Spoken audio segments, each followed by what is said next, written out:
Bonjour, alors nous débutons cette série de vidéos sur le thème analyse des topologies. Donc on va suivre un livre, le livre Analyse des topologies de Norbert Nucengeme, qui n'est pas encore sorti par le moment où cette vidéo est faite. Éventuellement, si c'est un contenu qui va vous intéresser, lorsque le livre sera disponible, il y aura un lien ou bien en description, il y aura des moyens d'acquérir ce livre. Donc, le but général va être de partir des prémices de l'analyse. Dans les outils, on va développer les outils de topologie qui vont nous servir pour l'analyse spécifique, donc pour construire les principaux espaces fonctionnels, pour démontrer les gros théorèmes généralement en physique mathématique, donc pour la résolution des équations dérivées partielles, équation de Einstein, équation de la chaleur, etc. Donc, ça va être à peu près ce que nous allons viser ici. Donc, nous allons commencer très petit. Le public cible va être des personnes qui sont déjà habituées à un certain niveau d'abstraction et qui veulent prendre tous les éléments nécessaires de topologie pour arriver donc, sur la construction des espaces de Hilbert. Donc, d'une part, on va introduire la topologie pour R dans les ensembles de type RC, les ensembles eux-mêmes. Et d'autre part, c'est la raison pour laquelle on prend une topologie un peu plus générale, c'est qu'on va introduire ces concepts de topologie aussi pour des espaces fonctionnels. Voilà, donc on commence donc la première partie sur les éléments de topologie et sur les espaces métriques. Donc, grand 1, éléments de topologie générale.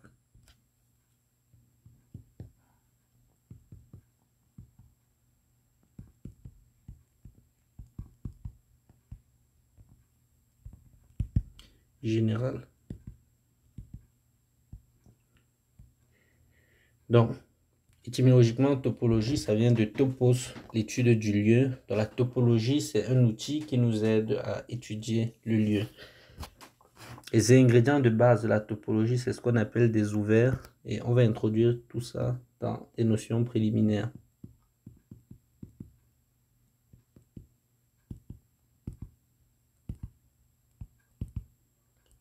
Alors, première définition.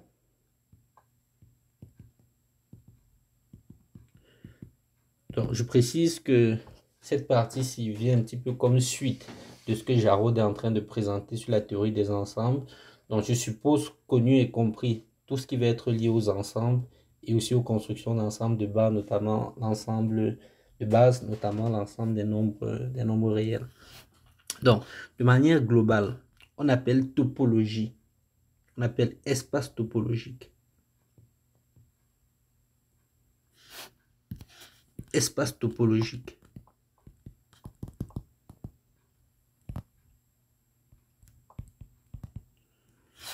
Tout couple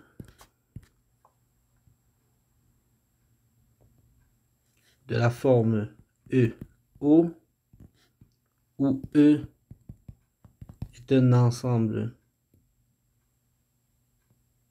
non vide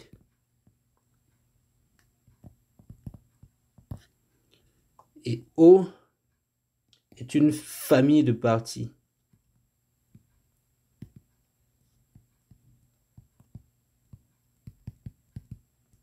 de E, donc c'est-à-dire O, c'est un sous-ensemble de l'ensemble des parties de E. Les éléments de O sont des parties de E. Donc, tel que, première des choses, l'ensemble vide et E sont des éléments de O de notre topologie. Deuxièmement, notre topologie est stable par intersection. C'est-à-dire si O1 et O2 sont dans O, alors O1 inter O2 est dans O. Puis troisièmement, il est stable par réunion quelconque. Donc si OI, c'est une famille d'éléments de O, famille quelconque finie, dénombrable, etc., non dénombrable même, alors la réunion des OI est dans O. Ici, I, c'est un ensemble d'indices. Un ensemble quelconque d'indices.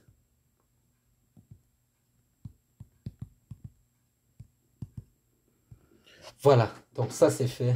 Vous connaissez la définition d'une topologie. Et par définition, tout élément O de O est appelé ouvert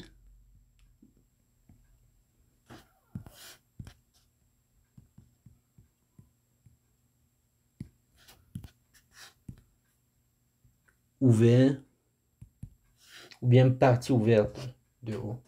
On verra plus tard. Mais avant d'aller plus en profondeur sur ce qu'on peut mettre dans une topologie, on va commencer d'abord par voir des exemples d'espaces topologiques. Des exemples vraiment basiques d'espaces topologiques.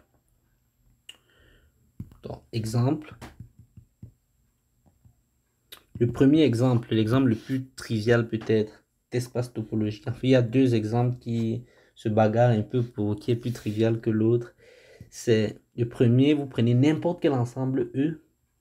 Alors E est l'ensemble de ses parties. C'est ce qu'on appelle la topologie discrète.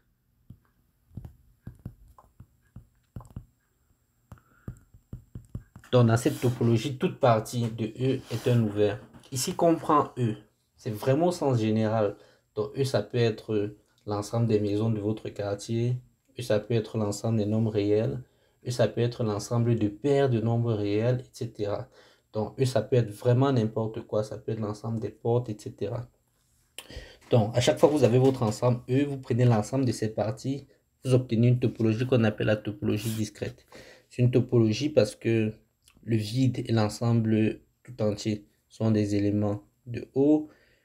Ensuite, l'interaction de deux éléments de O. Ici, l'ensemble des parties, c'est une partie. Et puis, si vous prenez une famille quelconque de parties de E, la réunion, c'est une partie aussi. Donc, ça, c'est le premier exemple, on l'appelle la topologie discrète. Deuxième exemple de topologie, c'est ce qu'on appelle la topologie grossière. Vous prenez n'importe quel ensemble E et vous considérez l'ensemble vide et E. Ça vous donne une topologie qu'on appelle la topologie grossière. Dans la topologie grossière, les seules parties ouvertes sont l'ensemble vide et l'espace tout entier. Et un autre exemple qui est déjà un peu plus concret, quelle topologie un petit peu naturelle on peut dire, on peut mettre sur R l'ensemble des nombres réels. Et la réponse à cette question, donc ce qu'on veut principalement, c'est que cette topologie soit liée quelque part à la distance entre les points, c'est-à-dire la distance comme on l'imagine dans R. C'est pour ça qu'on le verra un petit peu plus tard. On peut munir E d'une partie, d'une famille qu'on appelle une base d'ouvert, c'est-à-dire que je vais prendre l'ensemble des intervalles ouverts de la forme AB avec A et B réels et je vais les utiliser comme base d'ouvert.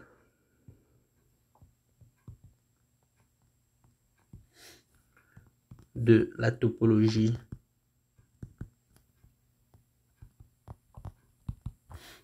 naturelle de R. C'est comme ça qu'on appelle cette topologie la topologie naturelle de R. Concrètement, qu'est-ce que ça veut dire? Ça veut dire que si vous prenez un point X réel et que vous prenez un ouvert quelconque qui contient X, alors il existe des réels AB tels que X soit dans AB et soit contenu dans O. Donc c'est un petit peu ça que c'est un petit peu la manière dont on décrit les ouverts ici. Donc les ouverts vont être des réunions d'intersection d'intervalles de la forme AB en gros. Donc ça c'est un petit peu la manière que vous pouvez concevoir une famille. Donc en gros, on va mettre ça comme définition. Donc ça c'est une manière un petit peu plus générale de définir une base d'ouvert pour une topologie. Donc on appelle base d'ouvert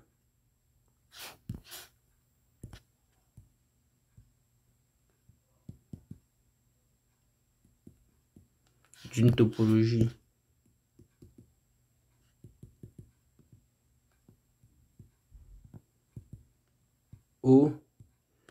une famille OI indexée sur un ensemble quelconque, une famille d'ouverts qui va être telle que tout ouvert non vide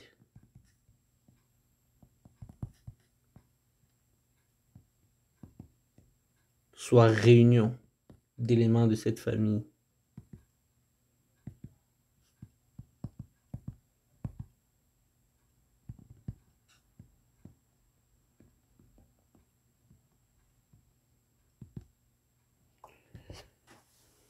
Voilà.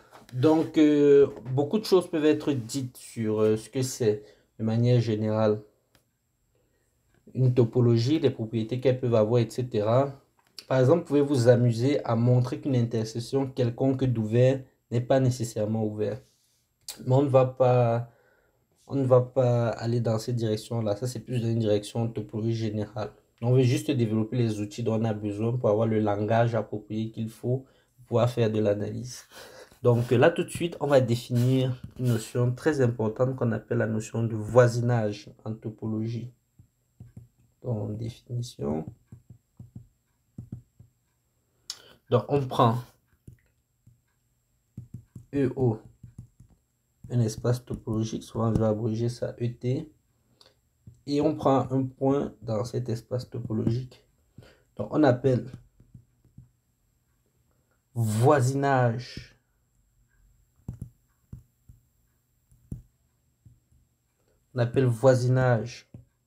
de A toute partie de E contenant un ouvert contenant A.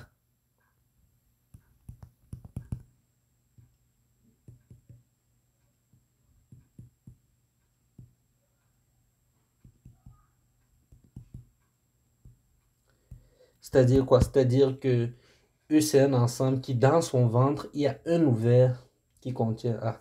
Et on note souvent V à l'ensemble des voisinages.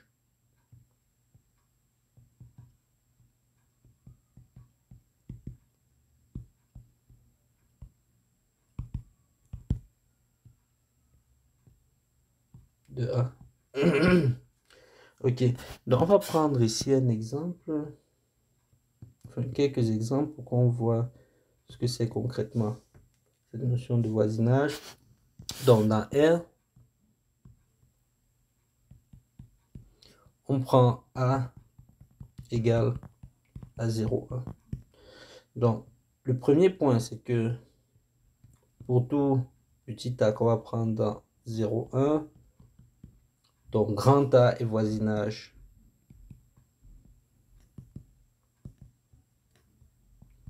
de A, parce que A va être dans l'intervalle 0, 1, qui est un ouvert qui est contenu dans 0, 1, et ceci c'est A. Par contre, grand A ne va pas être un voisinage de 0.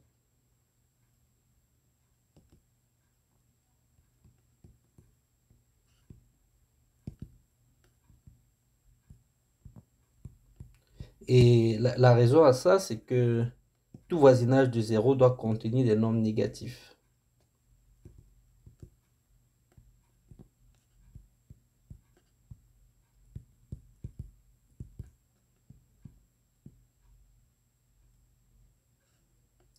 Strictement négatifs.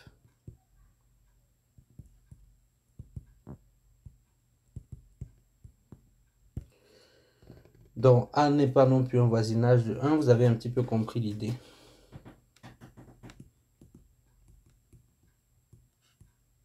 A n'est pas voisinage de 1. Vous avez compris l'idée.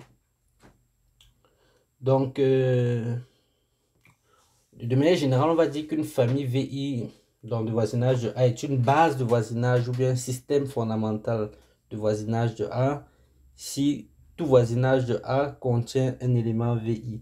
Donc, il peut s'avérer qu'il y ait certains voisinages qui ont des propriétés particulières, donc qui sont particuliers pour une certaine raison. On va dire que c'est une base de voisinage, donc ils nous servent de base, c'est un système fondamental. Si je peux le mettre ici en définition parce que c'est important.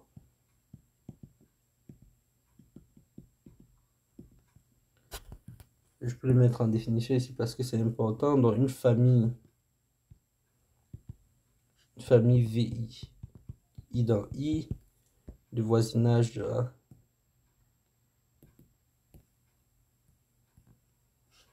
De A dans A va être appelé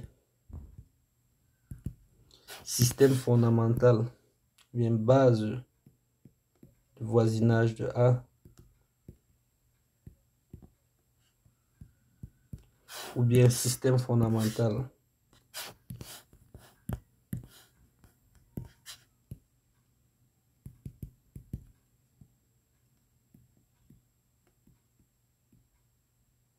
Un système fondamental de voisinage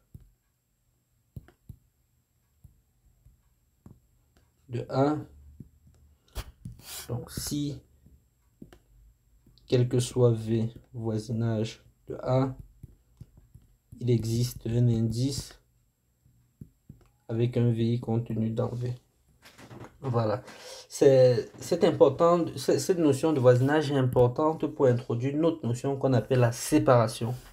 Dans la séparation au sens de Hausdorff en particulier, qu'on verra ici tout de suite, qui est très importante pour les notions d'unicité, de limite, de suite, comme on verra plus tard, qui bien entendu est fondamentale dans la preuve dans les différentes preuves d'unicité de solution pour certaines équations. En définition, je ne vais pas les numéroter maintenant. Dans un espace topologique, O va être dit séparé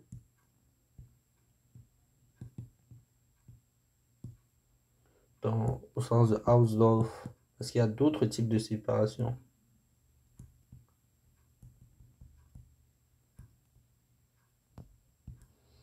Donc, si deux points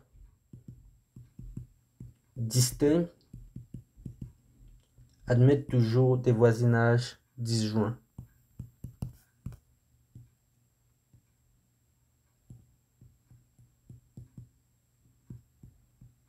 Des voisinages disjoints.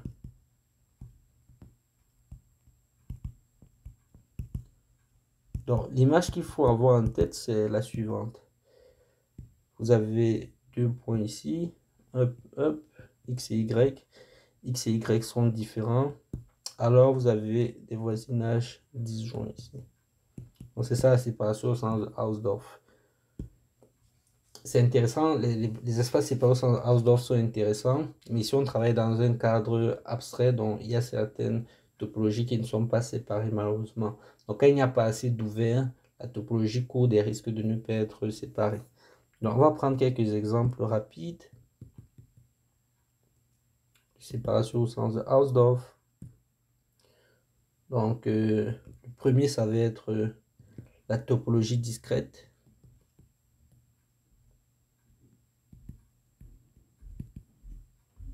Bon, la topologie discrète, c'est une topologie qui est toujours séparée. La topologie naturelle de R, celle qu'on a décrite comme ayant pour base de voisinage les intervalles ouverts.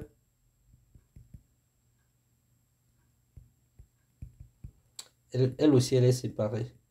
Donc, les espaces naturels, entre guillemets, ont tendance à être séparés, même si ce n'est pas toujours évident de montrer qu'ils sont séparés.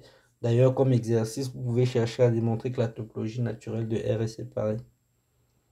Et puis, la topologie grossière, c'est un exemple de topologie qui n'est pas séparée cette fois-ci.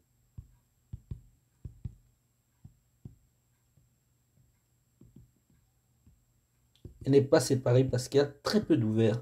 Si vous prenez deux points disjoints, le seul ouvert qui les contiennent, c'est l'ensemble tout entier. Donc, ce n'est pas un ensemble disjoint. Il n'y a pas deux ouverts disjoints qui les contiennent, deux voisinages disjoints qui les contiennent. Ok. Donc, maintenant, des outils précis d'analyse qui valent le coup d'être introduits. Ici, ça va être la notion d'intérieur d'ensemble. Ici, qu'on va introduire en définition.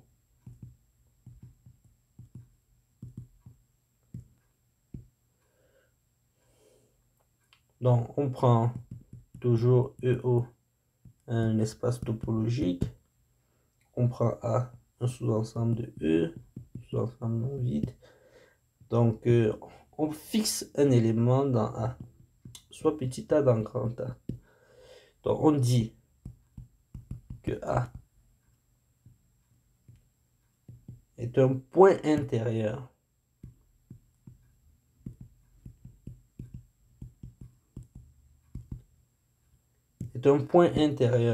de grand A si grand A contient un ouvert contenant A.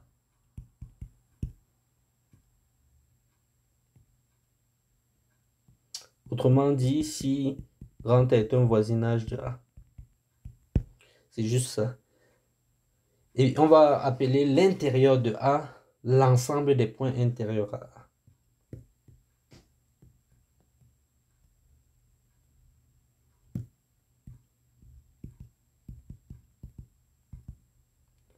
On appelle l'intérieur de A, grand A, donc souvent le note A rond, on dit A rond, A avec un rond au-dessus, donc l'ensemble des points intérieurs à A.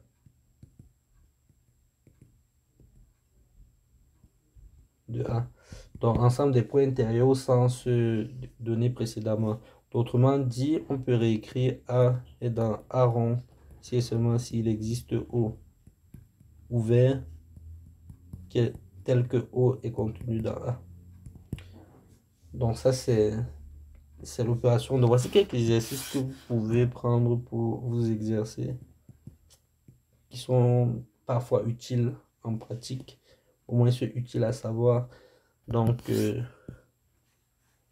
ça va être de montrer que, première des choses, A rond c'est toujours un ensemble ouvert. Donc vous partez de n'importe quel ensemble de base, son intérieur est toujours un ensemble ouvert au sens de à partir de la topologie. Deuxième des choses, A rond, en plus d'être ouvert, c'est le plus grand ouvert contenu dans A. Donc A rond est contenu dans A et A rond est le plus grand ouvert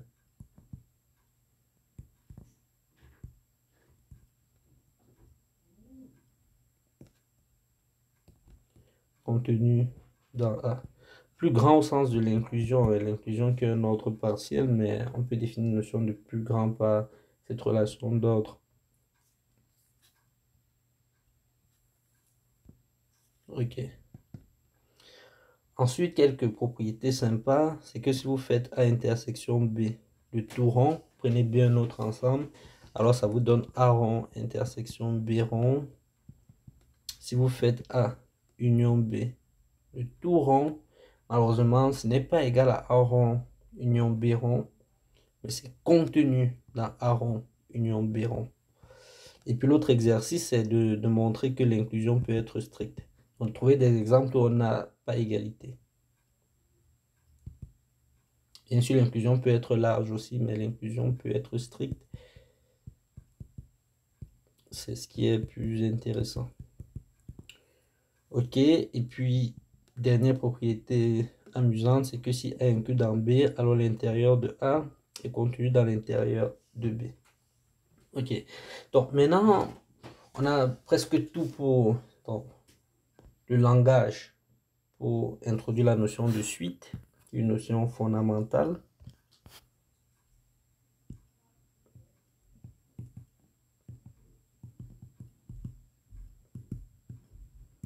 La notion de suite, on peut la définir dans tout espace. On n'a pas besoin que l'espace soit Hausdorff, par exemple. Donc, à chaque fois que vous avez un ensemble, vous pouvez définir une suite à l'intérieur. Une suite, c'est juste une fonction qui va être indexée par les entiers naturels. Donc, on va prendre UN.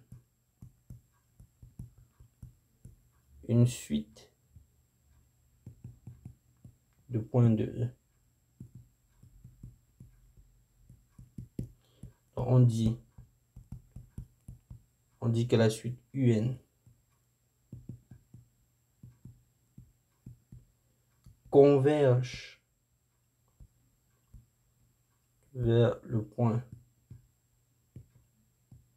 A si, dans la propriété que ça doit vérifier, c'est que pour tout voisinage V de petit a, il existe un rang à partir duquel, donc, tous les éléments supérieurs au rang vérifient la propriété UN est dans V, comme ceci.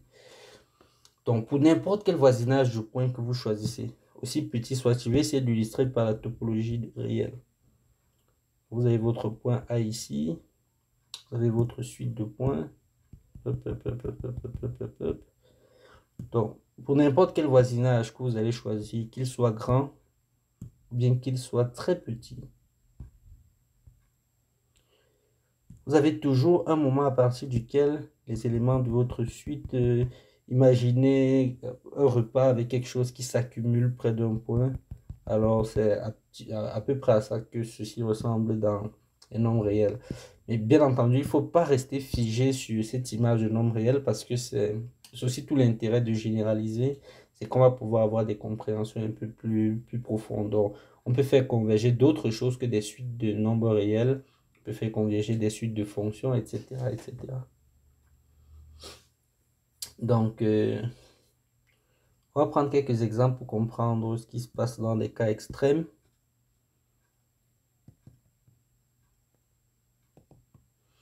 Donc, le premier exemple, c'est que dans l'espace discret, les seules suites qui sont convergentes, c'est les suites constantes. À noter que les suites constantes sont toujours convergentes.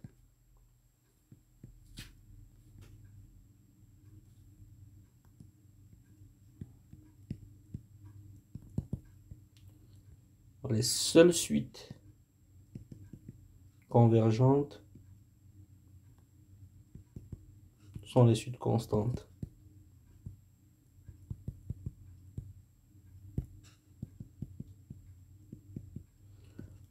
Ou bien constantes à partir d'un rang.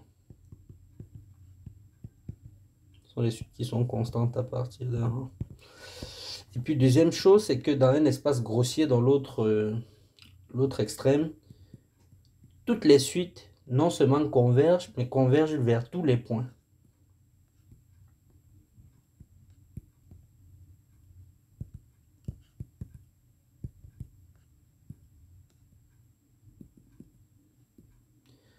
Donc, de manière générale, la convergence d'une suite, la limite n'est pas nécessairement unique si on n'impose pas certaines conditions sur la topologie. Donc, une suite peut converger vers plusieurs points. Et en l'occurrence, dans un espace grossier, toutes les suites convergent vers tous les points. Donc, un bon exercice, ça va être justement pas très difficile, hein, pas très difficile. Il est faisable donc, de montrer que dans un espace topologique séparé,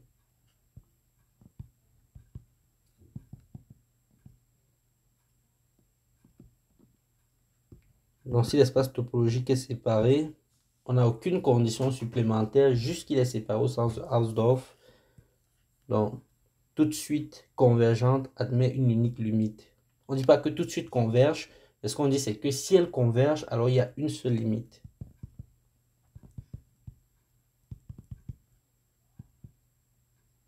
Toute suite convergente admet une unique limite.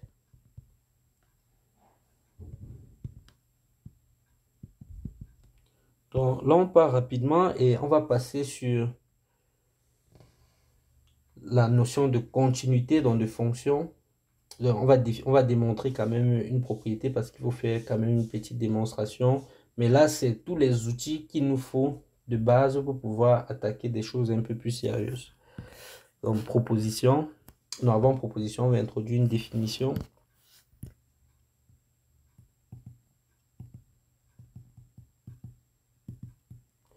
On va introduire une définition. Donc, cette fois-ci, on prend deux espaces topologiques. On va prendre EO et FO', deux espaces topologiques.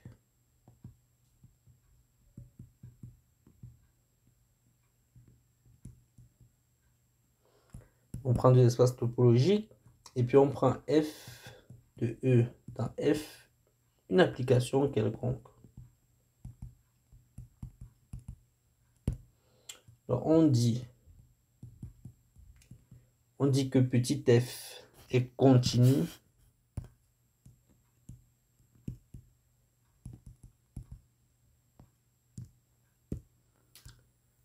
si donc est continu au point A d'abord, donc la continuité on l'a définie de manière ponctuelle. Est continu au point A dans E si, et on préfère cette définition aussi de base, même si on va avoir des propriétés qui sont équivalentes. Donc si, quel que soit V dans ton voisinage de f de A, au voisinage de l'image, f-1 de V d'un voisinage de A. Donc l'image réciproque de tout voisinage de f de A est un voisinage de A. Donc l'image réciproque ici, juste pour rappel, c'est l'ensemble des points de l'ensemble de départ qui ont une image contenue dans l'ensemble cible. Ici l'ensemble grand V. Donc ça c'est f continu au point A et on dit que f est continu de manière générale si f est continu en tous ces points. Donc on préfère introduire cette notion de continuité point par point parce que dans certains ouvrages on définit la notion de continuité sur des ouverts de manière générale. Mais ici comme on veut faire de l'analyse, ça fait du sens de définir la notion de continuité point par point d'abord, comme ça on va pouvoir démontrer rapidement des propriétés sur les suites. Et à partir de là, on peut obtenir également les autres propriétés que vous pouvez trouver dans d'autres manuels de topologie générale. Donc, on dit que f est continu de E dans F si f est continu en tout point de E. Donc, proposition, ça c'est la proposition qu'on va faire avant de stopper pour cette présentation. Donc, on prend EO et FO', deux espaces topologiques.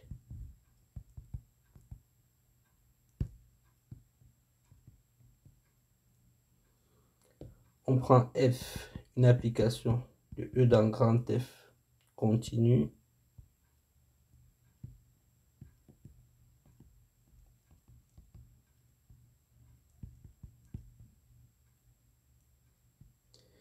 Et on prend UN, une suite de points de E.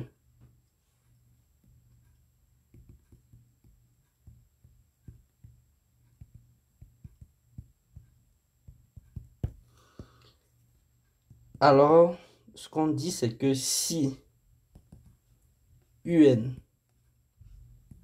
converge vers A dans EO, alors l'image directe de la suite image f de UN, cette suite-ci, converge vers f de A dans FO'. Dans un sens, la continuité, c'est une notion qui nous permet de transporter la structure topologique d'un espace à un autre. Ici, on n'a aucune hypothèse de séparation. Je précise juste, on n'a aucune hypothèse de séparation ici. Donc, faisons une preuve rapide de ce fait. Ce n'est pas un résultat très compliqué, mais c'est important de faire quand même quelques démonstrations. Donc, quelle est la mécanique de ce genre de résultat? C'est que vous allez prendre V. Donc, voisinage de f de A. Ce que vous voulez montrer, c'est que son image réciproque, donc à partir d'un certain rang, puisque la fonction est déjà continue, vous voulez montrer qu'à partir d'un certain rang, donc on cherche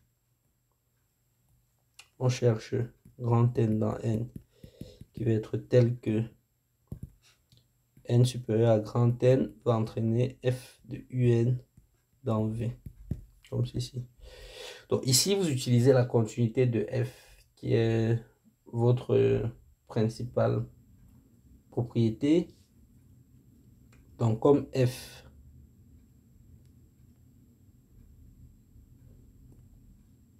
est continu en petit a, on va avoir f-1 de V voisinage de A, ceci. Donc ces notations de voisinage ici, elles sont les mêmes. Donc d'où, puisque UN converge vers A quand N tend vers l'infini, ça c'est la notation de la limite, alors il existe N tel que N supérieur à grand N entraîne UN dans f-1 de V. f-1 de V, c'est l'ouvert ici qui contient A.